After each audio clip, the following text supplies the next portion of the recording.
तर स्वागत आहे मित्रांनो तुमचं आपल्या नवीन एका व्हिडिओमध्ये। तर मित्रांनो निघालोय आपण आता मुंबईला। सीएनजी लाईन येत होतो, पडली मुंबई।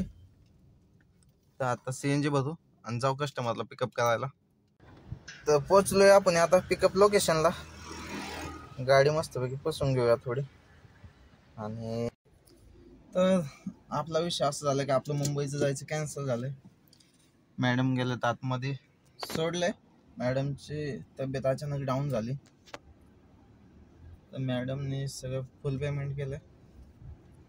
तर आता चाललोय आता खाली, मस्त बघू पुढे काय भेटतंय का नाही, किंवा मग आज आता लोकलच पडलं तर जाऊ, नाही पडलं तर मग आता लोकल करूया, केलंय चालू। तर कस्टमरला ड्रॉप करून आलोय आपण आता बिल्डिंगच्या खाली आणि बसलोय। जर व्हिडिओ आवडला तर लाईक करा, शेअर करा, सबस्क्राईब करा।